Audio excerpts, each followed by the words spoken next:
Snow had a way of altering the world around the inn, not so much by covering it as by convincing it into being quieter. It came down in a hesitant, unhurried way, each flake laying itself like a small decision on the eaves and the thatch, softening the roofs until the village looked modeled from memory. Lanterns along the path became islands of amber.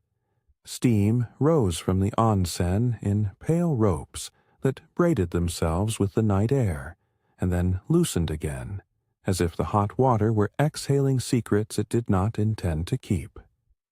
Inside, the inn answered the weather with its own slow rhythm. The steady tick of an hourglass on a low shelf, the cat curled in the patch of warmth by the brazier, the soft scrape of tatami as the innkeeper moved from room to room. She had been born under good hands for domestic care. Years of folding futons and laying out wakame dark tea bowls had given her a particular way of seeing rooms, where seams and tensions in the house presented themselves as plainly as fatigue in a human face. Tonight she walked with that attention, fingers grazing the edges of a noren, feeling the slight giving where the fabric had been tugged too often at evening's closing. The noren hung at the entrance, a square of indigo that was both a sign and a hush. It divided the outer world from the half-lit warmth inside. Where a triangular tear had begun, a tiny opening watched the corridor like a gap in a pupil. She paused, rolled her thumb along the frayed thread. Small things often conceded the smell of bigger things. A rip in the noren could mean a careless knot, a gust of wind, the slow attrition of hands over years. It could also be an invitation. In the corner, the hourglass waited. A thin column of sand took its time, grain by grain, measuring the patience of the house. The innkeeper set it back with a soft click and moved to tend the brazier. The coals glowed like a small heart. The cat stretched, blinked, and pushed itself nearer. She trimmed a strip of lantern paper that had yellowed at the edges, the knife sliding with a quiet precision learned by practicing the same motion until it matched the rhythm of her breath. The lantern's light took on a clean edge when the paper was straightened, and the room breathed differently for that small repair. The house was almost a person in the way it accepted care. The shoji along the engawa had been patched in places by hands now long gone. The soft washi that let winter light through had been pasted with rice glue so patiently, the repairs read like visible memories. Tonight, she noticed the way one shoji rail bowed in the middle where the humidity from the onsen had settled into the wood and softened it. An engawa plank by the back door had warped, a subtle arc that made the sliding door catch and sigh when pulled.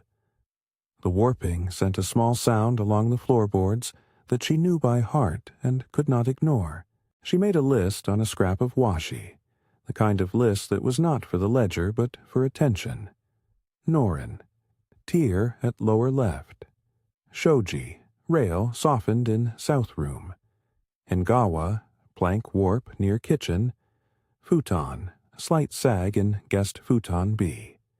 She wrote with an ink stain on the corner of the paper, a thumbprint that would remain in the margins like a signature. When she folded the scrap and tucked it into her kimono, she felt the house settle as if relieved. There are tasks that make a house feel protected. Mending was one of them. Outside, snow lowered the world into a sound that was not silence but a velour covering. Steps were muffled, voices came rounded, and the village moved with a particular caution as if not to wake the mountains.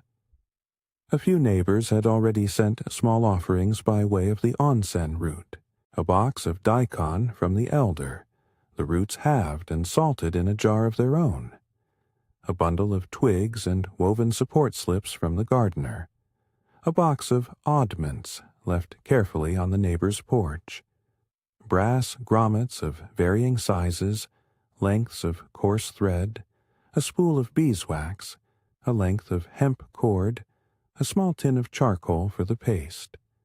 The inn kept what it needed and returned what it would later. Hospitality, in that village tradition, ran on a reciprocal current. One offered a thing, and another offered the labor. Neither one counted the exact worth. What mattered was that the house continued to be tended, and that tending was witnessed. She set about a few preparations, lighting a kettle, checking on the bath, folding the futons in the quiet manner she had learned as a girl. There is a tension in the fold of a futon that is not merely practical. The act of smoothing the fabric, tucking corners with a particular pinch, is a kind of instruction to the night. Sleep here, breathe here. She placed a small bowl of salted daikon, the elder's half-root, on the low table for the apprentices who might come. A house that is to be mended benefits from steady hands and warm stomachs. If this quiet evening suits you, stay with us a little longer. It was not a plea, but an invitation, cast like a net that would catch anyone who was willing to slow. The innkeeper would say such things sometimes as she stood at the threshold, speaking the inn into its own world. The words had the effect of making the space open wider. They invited not only bodies, but the attention that many people do not carry into the small hours. A moment later, there was a hush at the gate. A footfall, the sound of someone clearing the snow from their shoulders with a cloth-wrapped hand. The first neighbor arrived with a small bowl of rice cakes tied in paper, breath visible in the cold, cheeks pink with the weather. Her smile was quick and practical. She handed over the parcel with a curt nod and the familiar exchange of the two houses' unspoken histories. Soon after, the elder arrived. He came with a slow, careful gait, carrying a rolled futon under one arm and a jar slung awkwardly in a small net.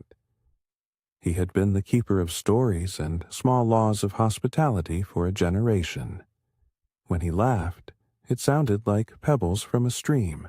His hair had thinned like old rice paper, and his face had that soft map of a life spent outdoors. Sun-creased, wind-smoothed. He propped the futon near the brazier and set the jar, the salted daikon, in the place of honor on the low table. He peered at the innkeeper over his glasses. "Another tear?" he asked, and it was not surprise that moved his voice. He handled the Norin with the easy familiarity of a man who had spent a good deal of time pushing open and closing doors throughout the years. He smelled faintly of smoke, and of miso from where he had been tending his own hearth. He offered a proverb as a sort of blessing. Houses remember the hands that keep them. Keep them well, and they'll keep you in return. Aye, it was not dramatic. It was how he recorded the small economies of kindness. The gardener arrived with a bundle of twigs and a sack of moss, practical things, not grand, but terribly useful. He was stooped from working in beds, his fingers stained with earth. He set down the moss, and the smell of damp loam mixed with the faint perfume of cedar from his coat. He did not chatter. Instead, he proffered a small measuring stick and mutely indicated where he thought a support could be driven beneath the warped Ngawa plank to take the stress away from the sliding door. His hands were quick and precise. A gardener's hands are not merely for growing, but for understanding how things hold themselves together. 2 apprentices came next, both bundled against the cold and carrying tool rolls and wrapped bundles. One was new, a youth whose fingers were still round with nervousness. The other, more practiced, had the steady calm of someone who had learned to measure twice and trust the wood's story. They were modest and earnest, eyes shining at any chance to be part of the work. The innkeeper greeted them as she always did, with a nod that conferred both welcome and expectation. She had an old habit of placing a little cup of warm tea in front of newcomers, as if to remind them that hands must be soothed before they can take up the careful labor of mending. Finally, as the scent of steamed rice and tea circled the room, the carpenter arrived. He came with his plane wrapped in oilcloth and a bundle of cedar slats, and when he stepped inside, there was a slight shift in the air as people adjusted to his presence.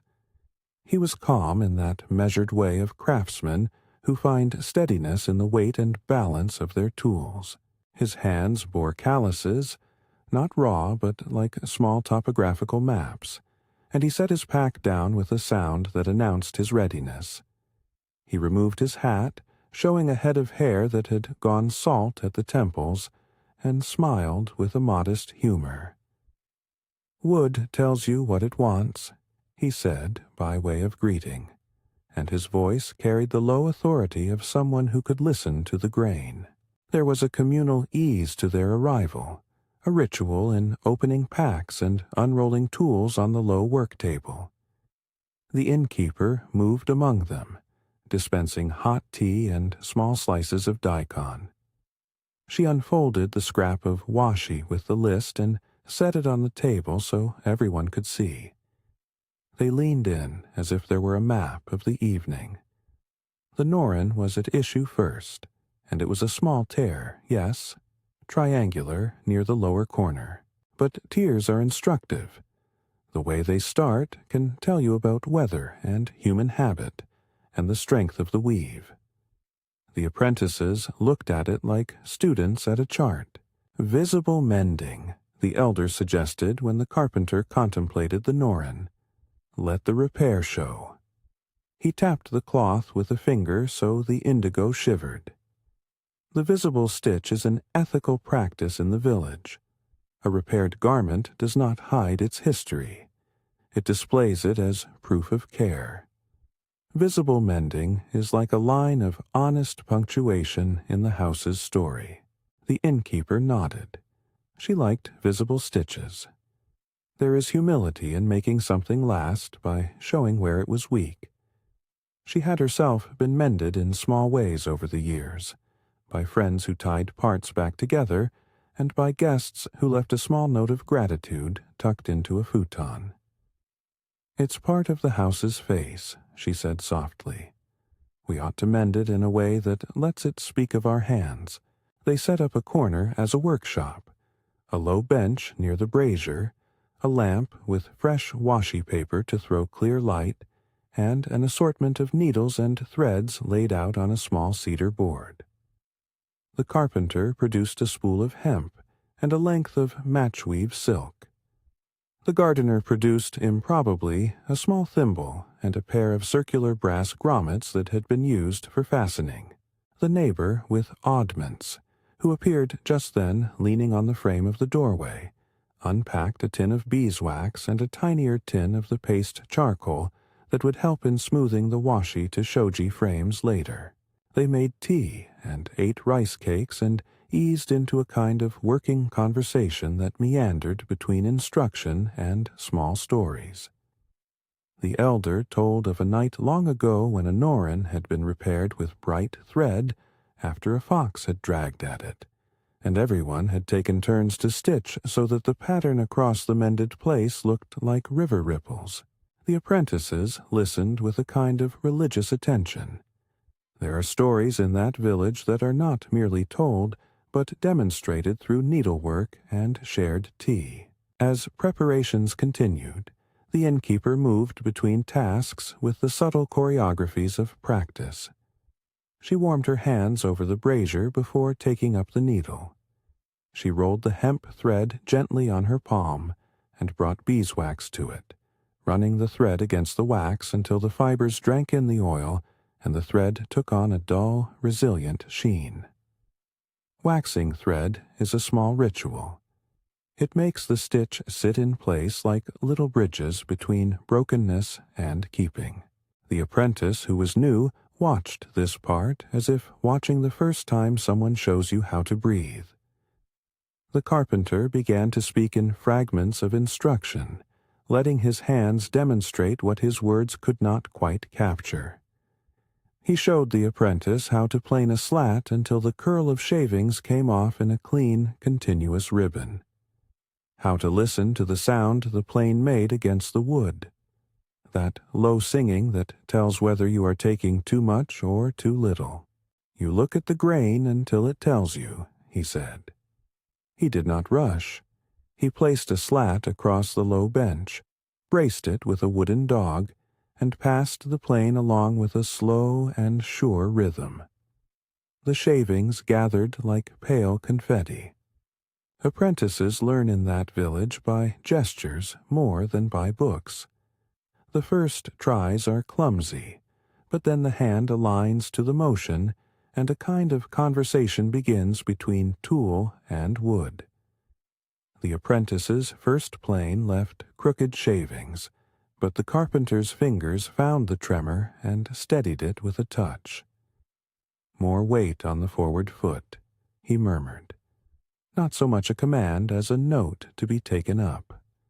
The apprentice adjusted. The second pass was better.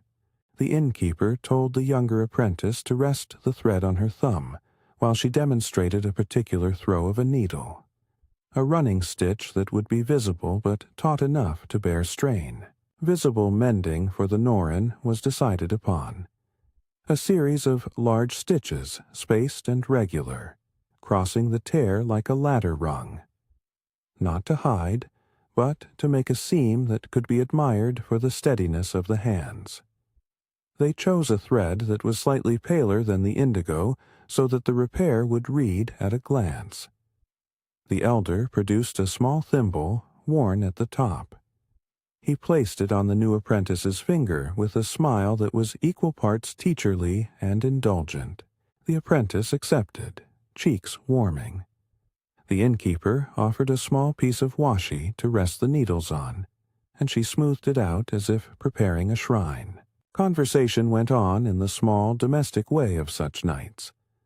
The gardener spoke of a trick for supporting a bowed rail, a wedge under the joist, and a thin strip of cedar to draw the curve back into line without destroying the old wood's history. The neighbor with oddments talked of grommets, and how, once, she had kept a seam together with little rings of brass salvaged from an old tent. The elder told a short, bright anecdote about a guest who had once hung a Norrin upside down on purpose as a joke, and the way the village's laughter had undid the mischief as well as the hanging. Laughter in the house was a low sound, like the cat's purring amplified. Tea was poured again. The apprentices dipped thin slices of daikon into the tea-bitter broth and murmured their thanks. The brazier warmed everything near it, the smell of hot iron and cedar, and the faint resinous tang of the beeswax on the thread. The inn, for its part, seemed to puff its breath a little deeper. Seams that had felt tight relaxed with the presence of so many steady hands. A house is, in its own way, a collaborator. It accepts tending and records it. A plan was made for the shoji and the engawa, too. They would wait until morning light to work on the engawa plank that had warped, for wood responds better to the dry, steady hand of daylight. The shoji's softened rail, however, would benefit from immediate attention. A paste of rice glue to swell the wood, and then a careful taping and smoothing of new washi. The innkeeper prepared the rice paste herself, simmering the rice until it became glue-thick, and cooling it in a wooden bowl. She kept stirring in a slow circle as the apprentices watched. There is meditation in that motion. Nearby, she spread sheets of fine washi on the table, breath between her lips as she measured and cut. At one point, the gardener lifted a sheet of washi to the light and let it fall across the lantern's glow. The paper caught the amber and became almost luminous, as if the lantern had given it skin. The innkeeper's hand hovered for a moment, and she spoke, in the kind of aside that sometimes slips into this small house. When the paper is thin enough to let the light through, it remembers every hand it has touched. It was a small, literal statement and a kind of blessing. The apprentices noted it down in their memory, as if committing a small rule to practice. The night deepened. Outside, the road beyond the gate pooled into the dark as snow continued to fall. Inside, the work unfolded like a slow hymn.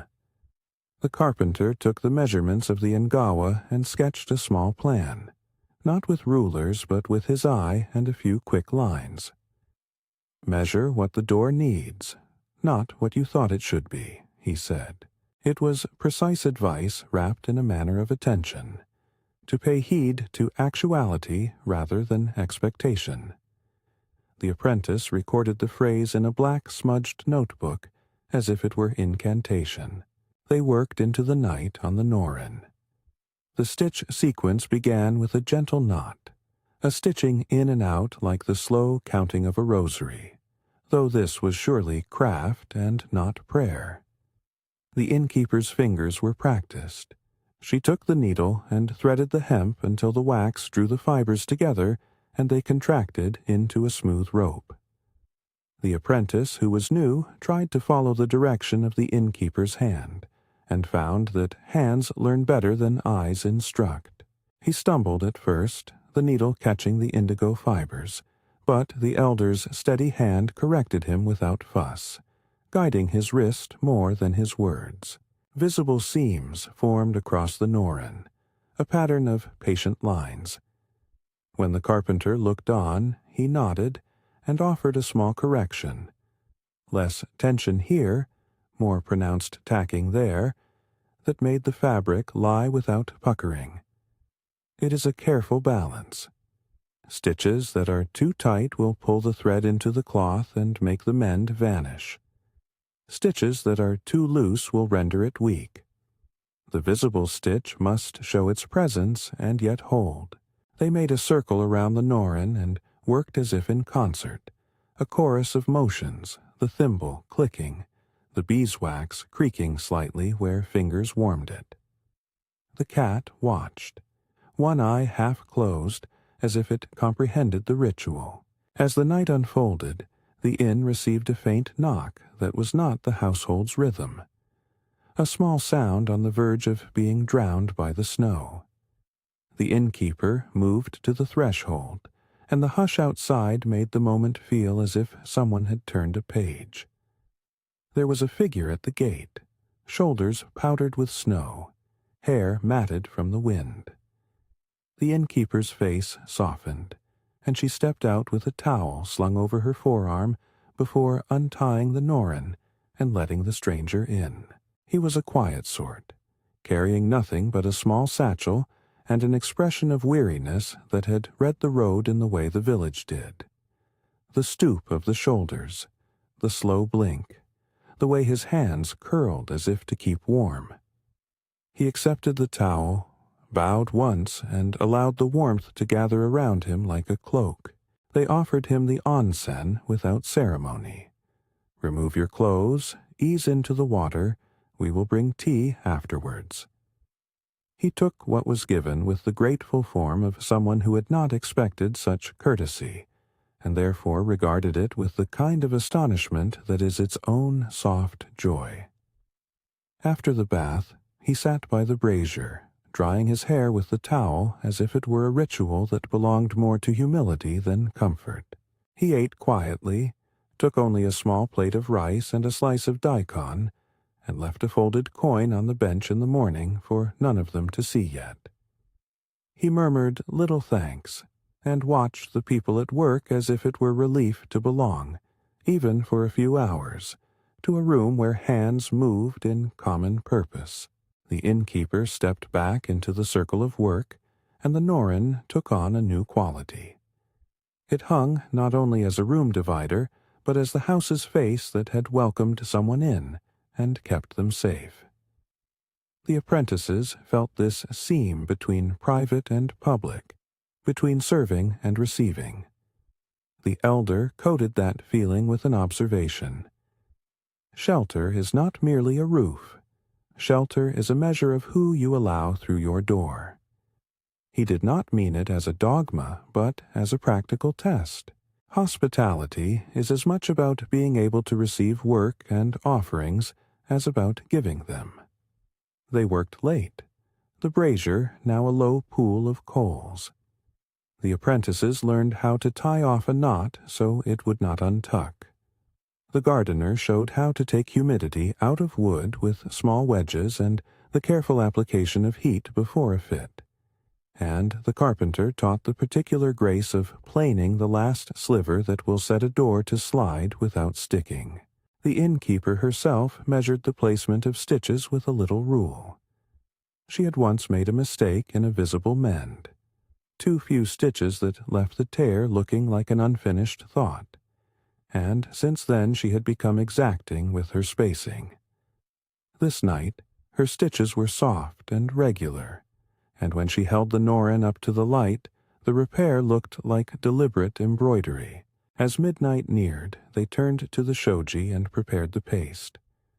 The apprentices sat on their heels and watched as rice glue was applied in a thin, even layer across a frame. The washi was laid and then smoothed with a palm wrapped in cloth, a movement taught by elbow as much as eye. The paper laid itself across the wooden lattice like a new skin. The shoji gained again its capacity to hold light rather than repel it. The carpenter wiped his hands on a cloth and said, almost to himself, "A house is an accumulation of small mercies." They left the Engawa for the morning, as agreed, but before they closed for the night the innkeeper walked one circuit of the rooms.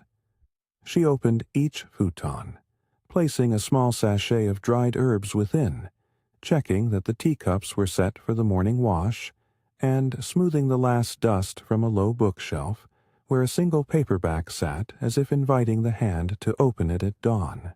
She put out more charcoal for the brazier, and set the hourglass on a shelf in the entryway where the light could catch it.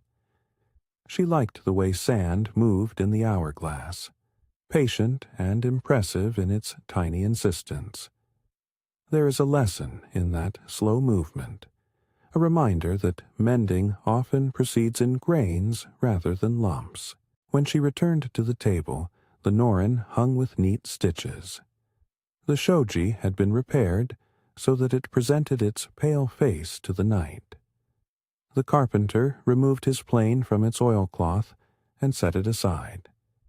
The apprentices had their hands stained faintly with glue and wax.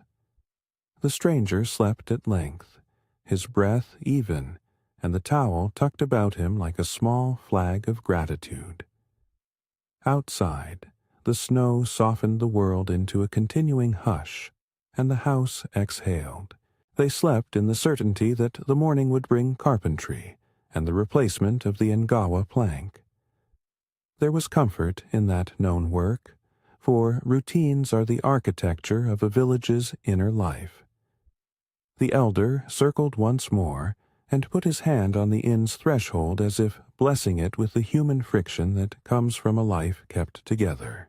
He left a soft, low joke about the cat. "She will be the judge of our stitches." And the cat, who had been dozing on the warmed mat, opened an eye and flicked its tail as verdict. The innkeeper sat for a few minutes with a small cup of tea, tasting the bitterness against the sugar of the rice cake and letting the quiet settle into a layer within. She thought, as she often did, of the way the house keeps records not with ink but with tissue. The darkening at the door frame where hands rest, the slight hollow in a sleeping futon where a child once took a nap, the faint oval worn in the floor where a particular stool has spent its life. There is history in such marks, and the act of repair is a way of reading and answering that history. She looked at the Noren and felt the stitches like a small chorus of hands laid across the fabric. day would come soon enough. The apprentices leaned their heads against cushions. The carpenter unrolled his futon and seemed to sleep as if in preparation for precise labor. The elder hummed a soft, fragmentary verse, and then eventually the house's voice quieted into its night cycle. The hiss of the onsen, the breath of the cat, the stilled tick of the hourglass. Outside, the snow continued its patient fall. The village held itself together in small luminous pockets of warmth, and for a while the world seemed to incline toward domestication, toward kettles and hands and the slow music of mending. Within the inn, tasks were stacked and named, fingers rested, and the innkeeper allowed herself the small private grace of setting the guest's bowl aside in the cupboard, tucking the scrap of washi with the list into the drawer where she kept other small notes, a folded coin, a pressed leaf, the corner of a letter. There are evenings like this that refuse drama but insist on consequence. The Noren would look different in daylight. The shoji would catch a sun and tell them where the next small repair might be. The Ngawa would demand a new slat, and that would be the morning's work. The apprenticeship's most honest test would be then, with the practice of measuring and fitting under the sky. The innkeeper felt the shape of her sleep in that knowledge. A half-closed eye on the future work, a satisfaction in the things that had already been mended. Before she allowed herself to sleep, she passed her hand over the Noren as if to reassure it, to check that the line of stitches lay true and would not snag on the first morning breeze.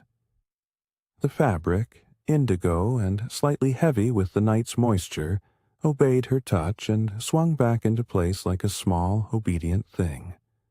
The cat rolled and let out a small sigh of contentment. In the end, it was not the grand gestures, but these accrued small acts that made the house breathe. Each stitch, each scrape of the plane, each bead of paste smoothed across washi, was a tiny ceremony of belonging. They were not finished. The Ngawa plank still waited. The carpenter's plane would be used at dawn. The stranger's coin lay folded in a pocket that would be opened in the morning. But the gathering had done what gatherings do. It set a pattern in motion. Hands had met tools. Apprentices had been given shape and pause. The elder had told small truths like remedies, and the innkeeper felt the comfort of a house that had been acknowledged. Outside, a wind shifted. It pushed a thin sliver of moonlight through the cloud and made the snow at the gate glitter like a scatter of pin-dot stars.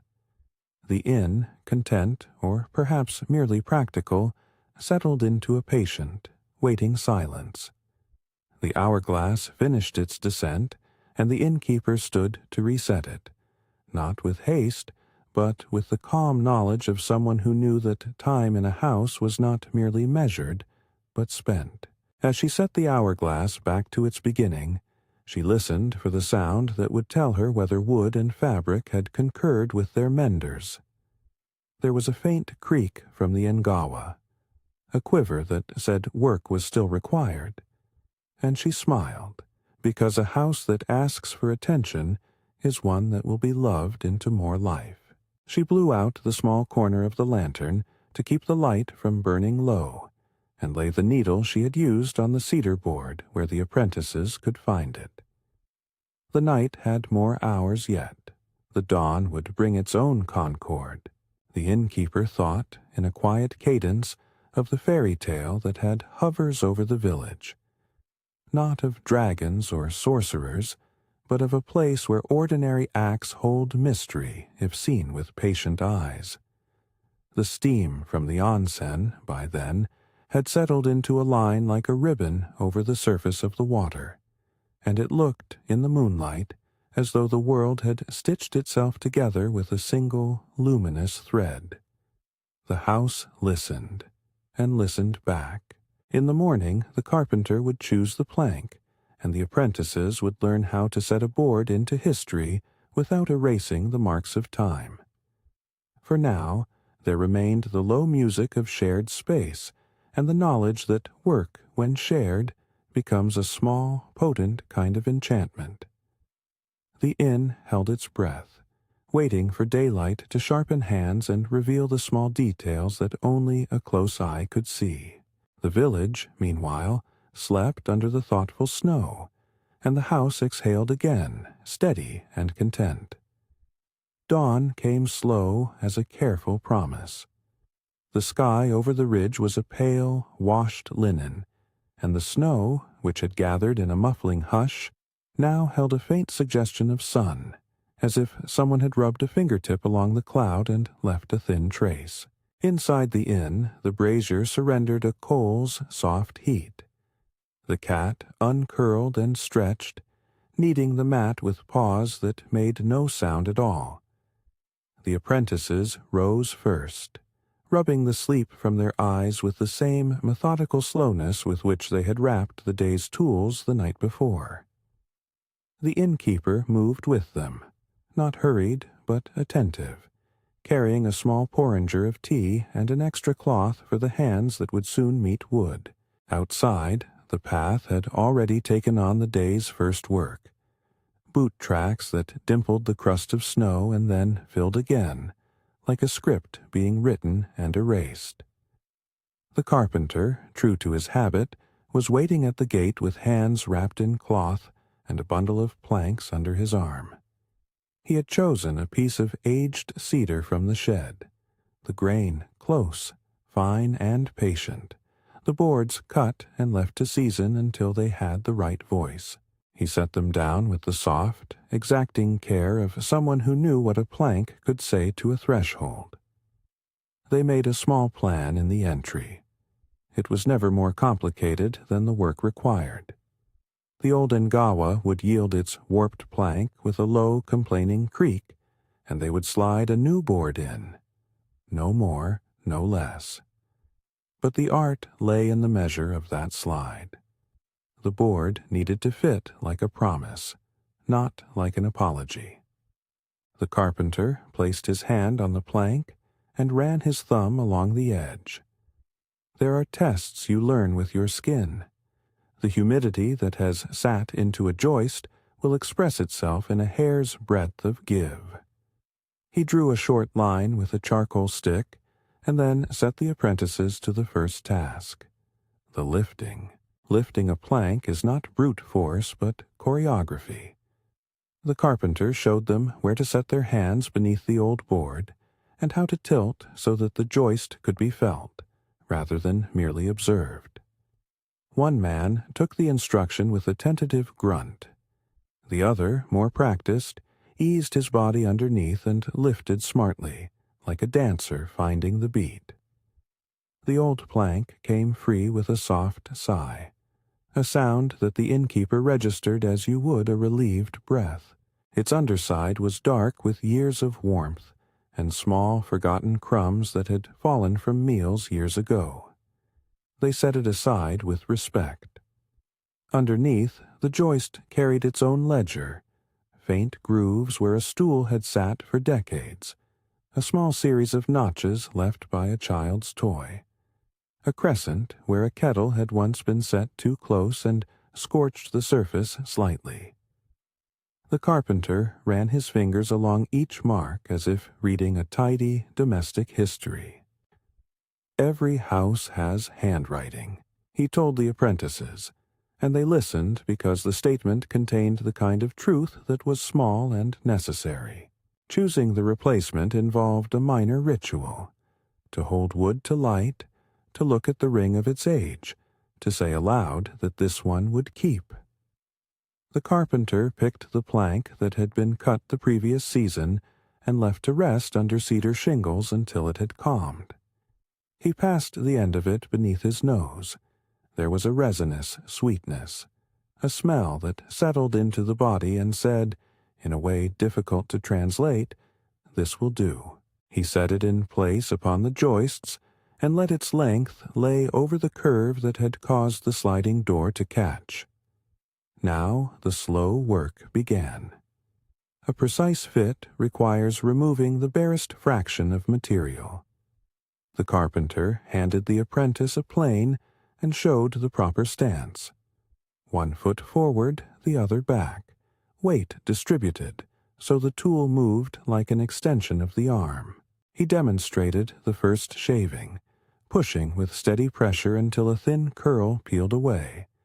A pale, translucent ribbon of cedar that smelled faintly of sap and sleep. The sound of the plane was like a voice that told you whether you had found the wood's pace.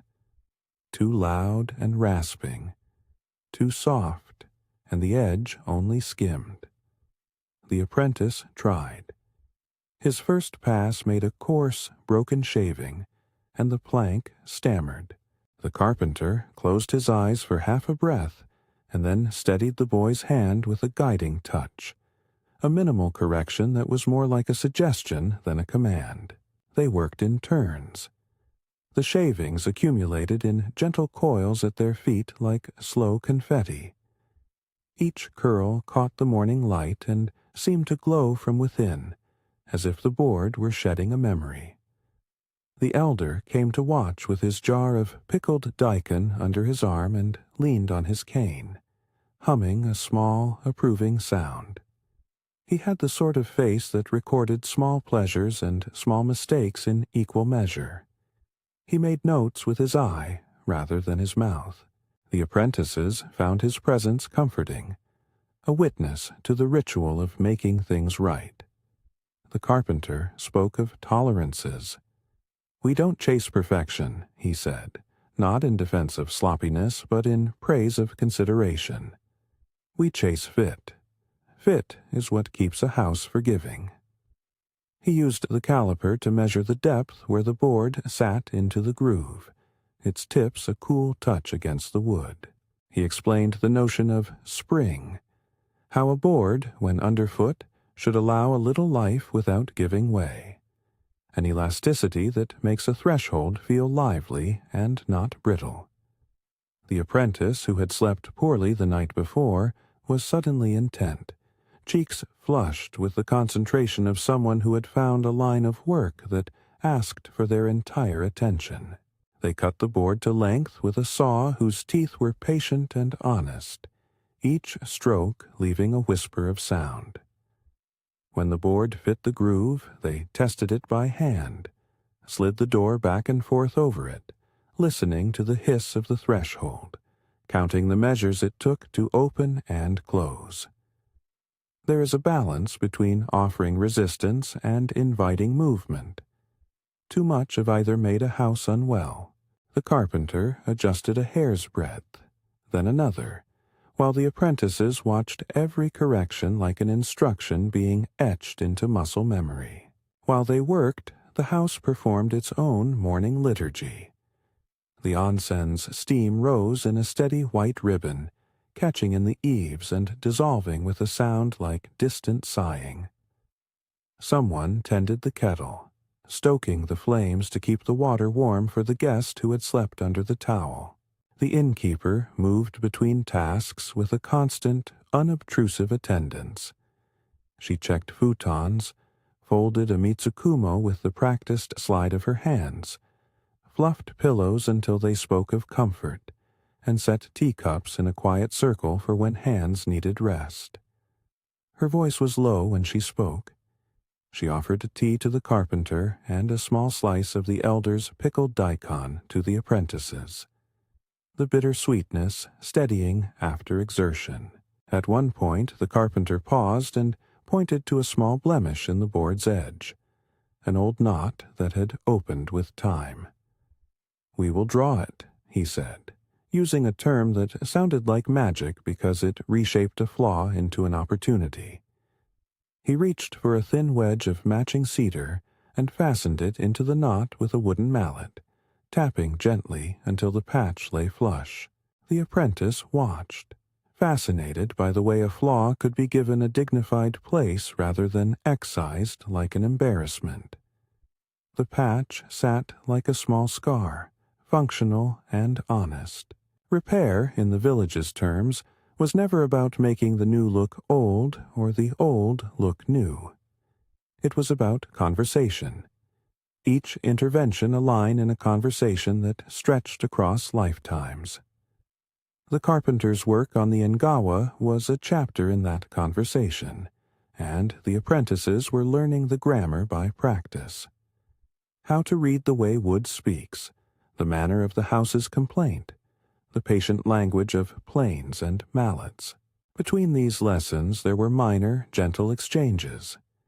A neighbor from across the way arrived carrying a little basket of herbal soap that she had made herself, wrapped in a scrap of indigo. "For hands," she said, and no more explanation was required. Another woman, a guest who had decided to stay longer than planned, offered a small bundle of steamed buns as thanks for the bath she had been allowed the night before. The pattern of giving continued. A handful of salt, a scrap of cloth, a borrowed chisel left for the carpenter's use. These were not transactions with strict accounting, but gestures in a slow economy where value was measured in attention. As the morning advanced, the apprentices learned to gauge the plane not just by sight, but by ear and smell. The carpenter told them that every species of wood has a song. Oak was brassy and insistent, cedar soft and incense sweet, pine quick and lively. "Listen," he said, and their ears obligingly attuned to the subtle differences. The sound the plane made changed gradually as the surface smoothed and the edge became kinder to the door. They tested again and again, fitting the plank, adjusting, re-inspecting. The innkeeper, watching, kept the hourglass within sight. She liked seeing the sand fall in small measures. It steadied the room and reminded everyone that work is a series of grains. At one point, the carpenter took a moment to teach the apprentices about the humidity's trick. He produced a small iron pan, placed it near the brazier, and set upon it a piece of damp moss the gardener had given. He warmed it until a gentle steam rose and then held the board over the vapor, explaining that the wood would take in moisture and soften slightly, making the final fit more forgiving. It was a technique that required patience. Let moisture in, then test, then adjust. The apprentices watched the faint mist curl under their noses, bringing with it that forest smell that seemed suspended between earth and hearth. "Wood learns when you give it room to move," the carpenter said, and the apprentices repeated the words like a poem. Meanwhile, the Noren, which had been mended the night before, had been taken down for a final dressing. They attached small brass grommets, shiny, round mouths that spoke of secure hangs, and threaded the rod through, checking that the cloth hung straight and true. When the innkeeper undid the rod and held the Noren to the light, the visible stitches shone as a neat ladder against the indigo, and a kind of pride passed around the room, not loud but warm. The elder clapped his hands softly. "It will wear well," he said. "It will remember this evening kindly." There was a small ceremony in lifting the Noren back to its place. The carpenter stepped aside, and the apprentices held the rod steady, while the innkeeper threaded the fabric with a steady hand. The Noren swung and settled like a throat finding its voice. The doorway now had a visible line of care and a story sewn into its skirt. People passed beneath it with a touch more deliberation, as if the mend taught them to be more conscious of their own comings and goings. By mid-morning, the Ngawa sat new and honest. The plank had been planed, chamfered at the edges, fitted and refitted. The door now slid with a soft generosity that made the entire room exhale. The carpenter ran his hand along the seam and left the smallest of marks, a palm smear of sweat, not to claim, but to certify that it had been done by a hand that understood its rhythm. The apprentices grinned, partly from the pride of having assisted, and partly from the simple pleasure that comes from making a thing function well. Work, however, brings with it the need for reflection. The apprentices rested at a low table and were given a bowl of rice and a sliver of fish. Food in that village had a way of reminding you of other people's work. You tasted the sea where nets had been mended, the earth where vegetables were coaxed from beds. Conversation at the table stayed small. The elder telling of a time when a plank had been set by candlelight. The gardener explaining how he had coaxed an old plum tree into fruit with a carefully placed graft. The neighbor with oddments correcting the younger apprentice on how to thread wax through hemp so that it did not kink. The brief afternoon lull had a lullaby-like quality. The inn's rooms held their quiet, and the onsen's steam still curled in a precise, patient column. The guest who had stayed the night rose as the late morning light warmed him. He dressed quietly and moved to the bench near the entrance, leaving behind, as the elder had predicted more or less, a small folded coin and a rough note. It was a modest thing. The coin itself was chipped and worn, the pencil-scratched note a few careful lines of thanks and a clumsy apology for the suddenness of his arrival. The innkeeper found it, and slid it into the drawer where she kept the scrap of washi and folded leaves. There is an etiquette to such things, private acknowledgments that do not require public ceremony. She read the brief note and felt, in the simplicity of it, a neat circle closed. There were tokens exchanged amongst neighbors, too. The gardener accepted a small bowl of steamed buns, and in return lent a coiled length of willow that would make an elegant support under an eaves ridge. The neighbor with oddments traded a tiny tin of charcoal for a cup of tea, and the elders promised that he would tell another story the next time a Norin needed mending. It was a currency of generosity, and each act reinforced the idea that a village is a network of making and keeping, most of it invisible except to those who live within its light. As afternoon softened into a blue-tinged lateness, the innkeeper took a moment for herself. She sat by the brazier and watched the cat wash its face with slow, meditative strokes, and she thought of the day as a series of stitches, some large enough to alter the house's posture, others small and private, each necessary. She took the hourglass from its shelf and turned it in her hands, watching the sand begin its descent anew. One breath for measure, she told the apprentices once upon a time when they first arrived, and the phrase had become something of a ritual. She set the hourglass back on the shelf by the hearth, and because it was habit, and because it soothed, she invited the others to a brief, shared breath. "If you have come this close," she said without being stern, "seat yourself and breathe with me." The request was not a command, and no one refused. They rested their palms on their knees.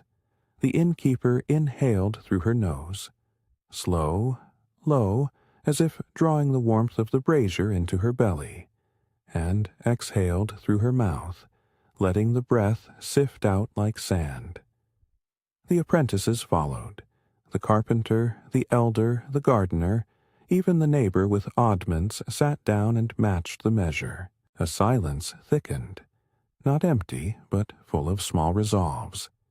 It was not a practice meant to fix the world, but to make a small space for the hands to steady before they took up their tools again. The hourglass turned meant the moment was honest. The day's work had been done with care, and what remained was to fold it into the pattern of life. The carpenter packed his plane into oilcloth, and the apprentices rolled their tool bags with a kind of ceremonial neatness that was at once practical and affectionate. They stood at the threshold and tested the doors, making sure the Norin hung without snag, the shoji slid without friction. The innkeeper passed her hand along the Norin's stitches as if verifying a seam of friendship. The Ngawa's new plank creaked only with the sound of contentment. Before the final farewells, the elder asked for a small audience, not for a speech, but for a brief remark. He pulled his jar of pickled daikon closer and offered each of them a thin slice, the salt and the vinegar sharp and clear. "A house is kept by hands that remember to return," he said, "and by hands that know how to leave kindly." He told a short story about a man who had once left a broken cup in an attic and returned years later to find it mended and set on the table, used and cherished rather than kept as a monument. The moral was not abstract. It was simply an observation. Keep what is near, and accept that things will require mending. They exchanged thanks and trivial jokes, the sort that smooth edges, and the visitors unwrapped their tools and prepared to go back into the day. The apprentices stayed a while, eager to carry off the memory of planing and fitting like a talisman. The carpenter patted one of them on the shoulder, a small gesture that concealed an assessment. The lad's hands would likely remember the day's lessons more faithfully than his head could recite them. The elder made them promise to return with any questions, which they answered with mock solemnity and then true earnestness. When at last quiet settled, the innkeeper closed the door and hung the Noren with the exacting care of someone who knows that the familiar gesture matters. The house accepted the actions as part of its afternoon ritual, and in turn seemed to breathe more openly. She made herself a cup of tea, this one for solitude rather than for company, and sat by the window where the light had become a pale gauze. Outside, the village appeared as a scattering of warm lungs in the snow. Smoke from a clay stove, a lantern here and there, a dog sleeping in a doorway. It was small, but fully alive. She opened the drawer where the guest's folded coin and note had been placed and slid the coin into a shallow dish with others, tokens of gratitude that made a quiet collection. She unfolded the note once more and smoothed it with a finger, the pencil lines soft and earnest. She made a brief entry in the inn's small book. Guest, night, coin left. Not as an accounting, but as acknowledgment. Then she put the note into a little envelope and tucked it away in a box where she kept such things. Small shards of the inn's continuing story. The afternoon slipped toward evening with a gentle inevitability. The brazier was stoked, and the futons aired. The apprentices returned home with their pockets full of tiny curls of shaving, and a new certainty in their hands. The carpenter took his leave with a few instructions about future maintenance, and the promise to return when the maple boards along the eaves needed their oiling. The gardener and neighbor exchanged a last bit of gossip about the plum tree and its probable yield in spring. The elder stayed a while, humming and working a small knot in a length of hemp into a decorative loop that would one day serve as a handle. As dusk gathered, the inn resumed its evening costume.